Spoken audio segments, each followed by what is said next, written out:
Κοίτα γύρω σου. Ο κόσμος μοιάζει να βράζει. Οι ειδήσεις γεμίζουν με κρίσεις, πολέμους, ιούς, αβεβαιότητα. Οικογένειες διαλύονται, τιμές ανεβαίνουν, άνθρωποι δουλεύουν για να επιβιώσουν και όχι για να ζήσουν. Αναρωτιέσαι ποιος φταίει, ποιος κυβερνά, ποιος αποφασίζει. Λες, είναι οι πολιτικοί. Μα κάθε φορά αλλάζουν και τίποτα δεν αλλάζει. Είναι οι εταιρείες, οι τράπεζες, οι CEO, οι πρόεδροι, η G7, το ΝΑΤΟ, η Κίνα ή οι Ρώσοι. Ίσως όμως και όχι. Ίσως πίσω από όλους αυτούς υπάρχει κάτι που δεν φαίνεται. Κάτι που δεν προβάλλεται. Όχι γιατί είναι μυστικό, αλλά γιατί κανείς δεν τολμά να τους κατανομάσει. Κάποιοι δεν χρειάζεται να φανούν, γιατί η δύναμή τους δεν εξαρτάται από την αναγνώριση. Η δύναμή τους είναι στην αφάνεια. Σκέψου την εξουσία σαν πυραμίδα. Στη βάση της είμαστε εμείς, οι απλοί άνθρωποι, οι πολίτες. Πιο πάνω, τα πρόσωπα που βλέπουμε στις ειδήσεις. Πρωθυπουργοί, υπουργοί, σχολιαστές, ειδικοί. Ακόμα πιο πάνω, οι τράπεζες, τα hedge funds, οι εταιρείες διαχείρισης παγκοσμίου κεφαλαίου, BlackRock, Vanguard, State Street, ονόματα που διαχειρίζονται τρισεκατομμύρια, που κρατούν μετοχές σχεδόν σε κάθε μεγάλη εταιρεία που ξέρεις. Ακόμα πιο πάνω, η κορυφή. Αυτοί που δεν έχουν ούτε τίτλο, ούτε πρόσωπο για το κοινό. Οικογένειες, παλιές, πανίσχυρες οικογένειες. Ονόματα που περνούν απαρατήρητα κι όμως βρίσκονται πίσω από πολέμους, την ειρήνη, συμμαχίες, δάνεια, κρίσεις. Rothschild, Rockefeller, DuPont, Morgan.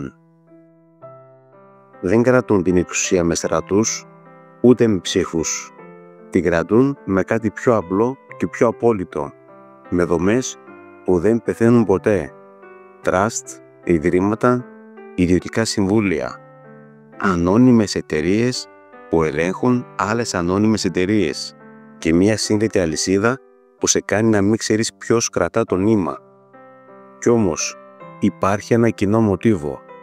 Όλα αυτά τα πρόσωπα, όλες αυτές οι οικογένειες δεν έχουν το άγχος του θανάτου. Γιατί η εξουσία τους δεν εξαρτάται από την ατομική του ζωή. Αυτοί σκέφτονται σε γενιές, σε αιώνες, όχι σε τετραετίες. Δεν επενδύουν σε αύριο, επενδύουν στο πάντα. Και καθώς εσύ αναρωτιέσαι πώς θα πληρώσεις το λογαριασμό, εκείνοι συζητούν πώς θα εξασφαλίσουν τον έλεγχο στον επόμενο αιώνα. Δεν τους ενδιαφέρει να τους γνωρίζεις. Αντίθετα, όλη η δύναμή τους βασίζεται στο να μην τους αναγνωρίζεις καν. Δεν θα δεις το πρόσωπό τους στο TikTok. Δεν θα καλεστούν σε talk show. Δεν θα εκτεθούν στην ψήφο. Γιατί δεν κυβερνούν με θεσμούς. Κυβερνούν με συνθήκες. Δεν ελέγχουν την καθημερινότητά σου άμεσα, αλλά ελέγχουν τα εργαλεία που τη διαμορφώνουν. Ελέγχουν την πληροφορία, τα μέσα, την ψυχολογία, την ψυχαγωγία, το τι θα θεωρηθεί αλήθεια και τι θεωρίες συνωμοσίας, όπως πιθανόν να θεωρηθεί αυτό το βίντεο. Ποιο βιβλίο θα μπει στο σχολείο, ποια είδηση θα προωθηθεί, ποια κρίση θα παρουσιαστεί σαν αναπόφευκτη. Και εσύ, νομίζοντας ότι επιλέγεις, απλά αποδέχεσαι τα όρια που σου έχουν ήδη χαράξει. Αλλά τι τους σωθεί, γιατί να τα θέλουν όλα αυτά? Η απάντηση είναι απλή. Επειδή μπορούν. Επειδή η εξουσία, σε αντίθεση με ό,τι νομίζουμε, δεν έχει ταβάνι. Όταν έχεις χρήματα, ψάχνεις επιρροή. Όταν έχεις επιρροή, ψάχνεις ασφάλεια. Όταν έχεις ασφάλεια, θέλεις να μην τελειώσει. Και όταν θέλεις να μην τελειώσει, αναζητάς την αθανασία. Αυτή είναι η βαθύτερη φιλοσοφία τους. Όχι να ζήσουν για πάντα σαν άνθρωποι, αλλά να μεταφέρουν τη βούλησή τους σε κάτι διαρκές. Σε μια κληρονομιά που θα κυβερνά ακόμα και χωρίς να έχει σάρκα. Οργανισμοί που δεν θα πεθαίνουν. Συστήματα που θα συνεχίζονται. Σαν θεοί, χωρίς λατρεία, αλλά με δύναμη.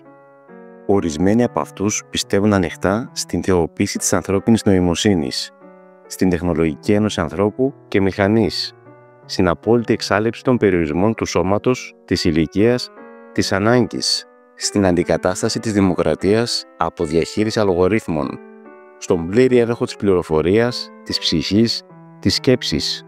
Όχι γιατί είναι κακοί, αλλά γιατί πιστεύουν ότι ξέρουν καλύτερα και αυτοί πρέπει να κυβερνούν. Αν όλα αυτά σου φαίνονται υπερβολικά, σκέψου. Γιατί τα αληθινά μεγάλα πρόσωπα, αυτά που επηρεάζουν την πορεία του κόσμου, δεν εμφανίζονται ποτέ στη τηλεόραση? Γιατί δεν συζητούνται ποτέ σε βάθος στα μέσα? Γιατί ενώ αλλάζουν οι πολιτικοί, ο κόσμος μοιάζει να πηγαίνει πάντα προς την ίδια κατεύθυνση? Γιατί θα κλείνουν εκλέξεις, αλλά ποτέ να αγγίξει στη ρίζα της εξουσίας? Το ερώτημα δεν είναι αν είναι όλα αυτά συνωμοσία.